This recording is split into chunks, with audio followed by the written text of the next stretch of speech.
We are live from the Canada Light Expo 2024 in beautiful Ontario, Canada.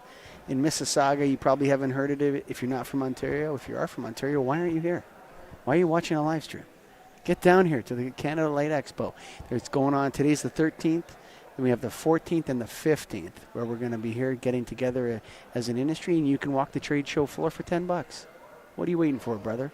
I'm here, honored, as usual, by my good friend and colleague, Devin Wall. Welcome back. NAILD Ambassador. Thank you, Michael. That was invented for you. Yes. Thank you guys for creating the position. But now we got two more ambassadors joining me. That's right.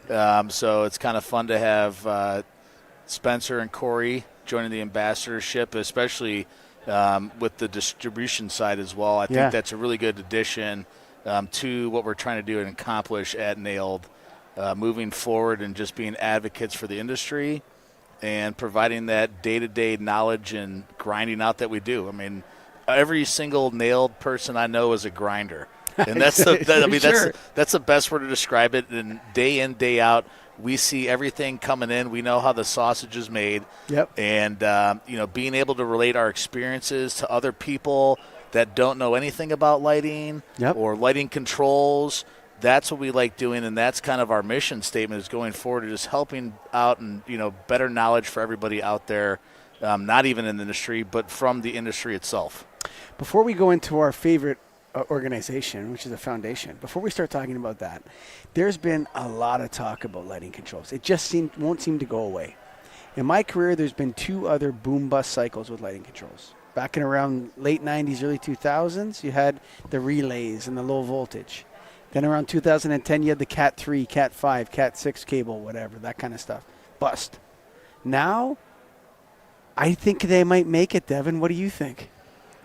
I think it's coming along very well, especially network lighting controls. That's where everybody says, Richard in my office, before we even worked with us, controls is what he'd always said, and that's what it's about. And everybody kind of feels the industry is trending that way to more controllability, so we can really squeeze down that wattage usage and use light properly when it's needed. Controls are going to be a big part of the future of lighting. I think that's where you're going to see a lot more incentives focused on. But speaking of controls, the Lighting Controls Association and these guys with our new NAILD platform rolling out. That's my question. I was setting it up. So NAILD, National Association of Innovative Lighting Distributors, go to nailed.org, is coming out with the industry's first lighting controls certification. There's 3 streams, Dev. We got designers, for distributors, and for contractors. What a big move. Well, I think that is huge and a step in the right direction. Typically when you're looking at lighting controls in these situations that people get put in, whether it's the electrical engineer, they're going to kind of default going back to a lighting representative or agency in their controls aspect to handle down there because it's too confusing, too much. So let me just go back to the agency where it's a specialist. But this is going to give everybody a chance to learn what's their favorite in operations and different platforms and being knowledgeable themselves. And when they have this criteria and they go through the course, I think there's going to be more people that are able to accomplish this as an easier rate moving forward. So it's just going to help out the industry immensely with these new programs and certifications that NAILD is coming out with. I can't wait to take the course. So can I ask you something before we go to the foundation, which is why we're here to talk about, right? Correct. Is there anybody that spends money and does things better than NAILD in this industry? We are just keep coming out with all the podcasts. Now we're getting into the certification training. Where's the rest of the industry? Well, we have LS1, LS2. We're working on another one coming out soon. But then we have the LS Evolve as well, which is all my newbies and just even receptionists in my office, I make them take LS Evolve. Yeah. And that's just going to pick up. It's the quickest way to get adapted to lighting terminology lingo. Sure. That's where Mark Jewell, you got to know the jargon and yardsticks for what you're talking to. Exactly. You know, and that's when you start realizing and going and speaking how your customers are perceived and understanding. It just builds this confidence within them and your customer base, where it's just you're just beaming of knowledge, and you become the go-to guy for reliability and more projects. Whether you're working with the contractors or anybody who has a lighting situation, you're the go-to guy.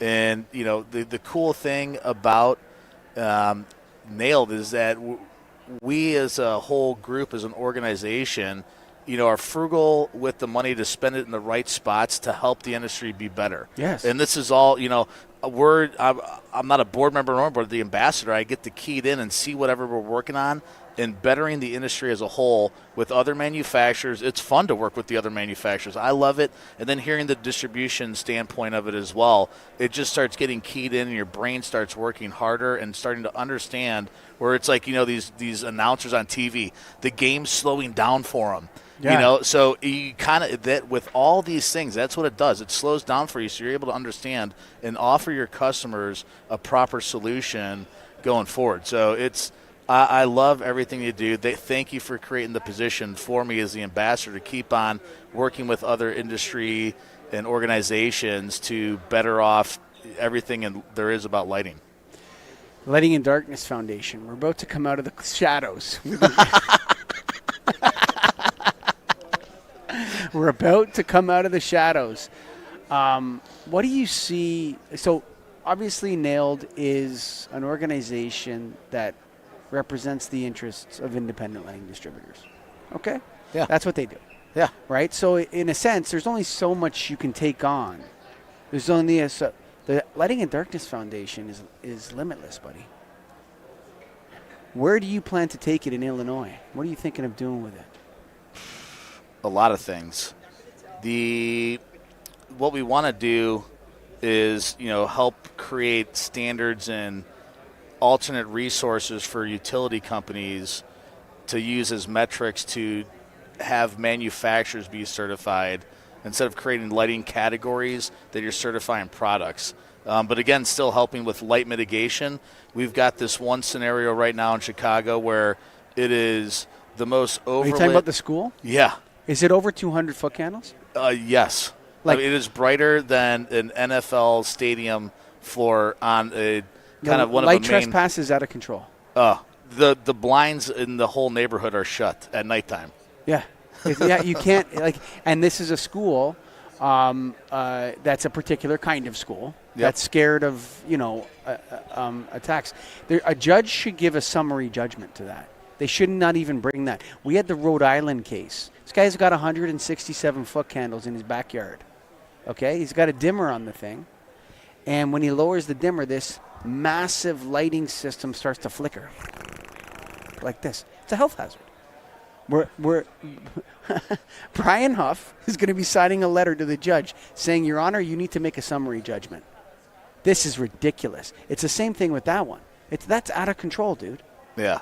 Well, it's funny because the other people I talk to that aren't even in the lighting industry but do these criminal studies, and it's like you actually have more criminal activity with the brighter lights. Sure. Because the neighbors aren't watching out their window because they've got the blinds drawn because it's too bright out there. I mean, it's absolutely when I saw the pictures and went down and visited the job site, I was just like, oh, my gosh, this is absolutely horrible. Yeah. Where it turns out what ended up happening, a security company was the one that recommended and installed the lighting. So non-lighting professionals going in there. Same old story, buddy. Yeah, it's pretty bad. Yeah. So we want to help out with people in these type of scenarios and situations with light trespass. Also, people trying to acquire some type of night preservation or darkness restoration, going and creating and helping them out select the proper lighting fixtures or retrofit kits to adapt to what they're trying to accomplish. The foundation is about its people. It's not about certifying products. We're going to stay away from product certification, I think. I think we're going to move with definitely. Scotty Dubs right there. He's working on a night preservation 1 for NAILD, which will also be available in the foundation as well. So we're going to be doing the education. So I'm going to be working. You're going to be the captain of Illinois, and I'm going to be the captain of Ontario.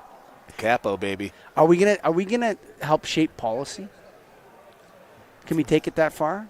We're going to try our hardest, and we're going Yeah. to get it done. I think more people, once we understand and help people understand what we're doing and who we're qualifying as manufacturers and partners, industry professionals, long-standing businesses, to kind of weed out some of these kind of fly-by-night, quote-unquote manufacturings Sure. when they just multiple list anything from China and, bring in container loads. There's some people that do it if you have a long-standing relationship here in the States and you've got a headquarters here and backup. Plenty of companies that can fall under and still be under, what we're looking for as criteria to let people be, Lighting the Darkness Foundation approved manufacturers. I think there could be levels. You know what I mean? Like if you actually manufacture that product in the United States, that's tier 1, right? And then tier 2 is like, you know what I mean? We're not going to have to exclude people. We're just going to reward the kind of behavior that we want to see, which is onshoring of lighting manufacturing. Yeah. You can't do it right away. It took 30 years to gut it. You know what I mean? Yeah. But they did it. You know what I mean? Yeah, that's the fact, because back when I started 18 years ago in this industry, well, I've been, when I was 5 making sample kits for my dad. Sure. But when I actually started the full-time career 18 years ago, that's what it was, a handful of fluorescent manufacturers, a couple hundred maybe. Yeah. Now you look at it, it's, 2,000 plus. I couldn't even tell you how many lighting manufacturers are out there now. No, but how many people actually make lights in Canada, United States? I just met one guy. He makes it down there. JW. That guy, he's got a nice little wall washer. Made in Canada? Yeah. Okay, there you go. There's one. Patented. 2, 3, 4. He doesn't have any partners over here. I'm taking him on in Chicagoland. I said I can help sell your product there. Yeah, so the explosion of small and medium-sized importers of products, I think that's going to it's time for consolidation there. I think you're going to see, as rebates go down, there's going to be an emerging class. This is my prediction. There's going to be an emerging class of people that manufacture, partially manufacturing in the United States, and then there's going to be a different sort of categorization for people that are importing product. People that are importing product are just distributors selling to other distributors. That's very plainly put, but yet that's basically what it is. Yeah, like it's not what they're good at is not manufacturing light fixtures. They're good at logistics and warehousing and marketing. Yeah. And that's okay. I'm not saying no. I'm not saying there's anything wrong with that. No, people love it, and that's a good thing about the industry, is that there's so much business to go around. Sure. And everybody's got their own cup of tea, is what they're comfortable running at.